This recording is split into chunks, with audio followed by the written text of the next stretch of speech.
ಆಯೋಲ್ ಇದು Sunday mini blog ಆಗಿರುತ್ತೆ. ಸಾಮಾನ್ಯವಾಗಿ ಭಾನುವಾರ ಅಂದರೆ ನಾನು ಮಧ್ಯಾಹ್ನನೇ ಅಡುಗೆನ ಶುರು ಮಾಡೋದು.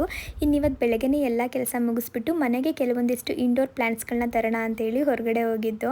ನಾವು ಎಷ್ಟೇ ಕೆಲಸದಲ್ಲಿ ಬ್ಯುಸಿ ಇದ್ದರೂ ಕೂಡ, ಎಷ್ಟೇ ಟೆನ್ಷನ್ಗಳಿದ್ರೂ ಕೂಡ ಮನೆಗೆ ಬಂದು ಈ ಥರ ಗಿಡಗಳನ್ನೆಲ್ಲ ನೋಡಿದಾಗ ಎಲ್ಲ ಕೂಡ ನಮಗೆ ಮರ್ತೋಗ್ಬಿಡುತ್ತೆ. ಹಾಗಾಗಿ ನಾವು ಆದಷ್ಟು ಗಿಡಗಳನ್ನ ತೊಗೊಂಡು ಬರ್ತಾ ಇರ್ತೀವಿ. ಇನ್ನು ನಮ್ಮ ಮನೆ ಹೊರಗಡೆ ಸ್ವಲ್ಪ ಜಾಗ ಕಡಿಮೆ ಇರೋದ್ರಿಂದ ಈ ಸಲ ಇಂಡೋರ್ ಪ್ಲಾಂಟ್ಸ್ಗಳನ್ನ ಮಾತ್ರ ತೊಗೊಂಡು ಬಂದು ಒಳಗಡೆನೇ ಇಟ್ಕೊಳ್ಳೋಣ ಅಂತ ಹೇಳ್ಬಿಟ್ಟು ಇನ್ನು ಇವತ್ತಿನ ಮಧ್ಯಾಹ್ನದ ಅಡುಗೆಗೆ ಸ್ವಲ್ಪ ಸ್ಪೆಷಲಾಗಿ ಏನಾದರೂ ಮಾಡೋಣ ಅಂತ ಅಂದ್ಕೊಂಡೆ. ಯಾಕಂದರೆ ಇನ್ನೇನು ನವರಾತ್ರಿ ಶುರುವಾಗ್ತಾ ಇರೋದ್ರಿಂದ ನಮ್ಮ ಮನೇಲಿ ನಾನ್ ವೆಜ್ ಮಾಡಲ್ಲ. ಹಾಗಾಗಿ ಇವತ್ತು ನನ್ನ ಹಸ್ಬೆಂಡ್ಗೋಸ್ಕರ ಅಕ್ಕಿ ರೊಟ್ಟಿ ಮಾಡಿ ಚಿಕನ್ ಕರಿನ ಮಾಡಿಕೊಟ್ಟಿದ್ದೆ. ಅಕ್ಕಿ ರೊಟ್ಟಿ ಜೊತೆಗೆ ಚಿಕನ್ ಕರಿ ಕಾಂಬಿನೇಷನ್ ಯಾರಿಗೆಲ್ಲ ಇಷ್ಟ ಅಂತೇಳಿ ಕಮೆಂಟ್ ಮೂಲಕ ತಿಳಿಸಿ ಆಯಿತಾ.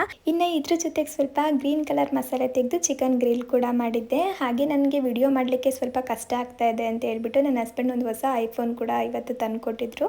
ಪೂರ್ತಿ ವ್ಲಾಗ್ ಅಪ್ಲೋಡ್ ಮಾಡಿದ್ದೀನಿ, ಒಮ್ಮೆ ಚೆಕ್ ಮಾಡಿ.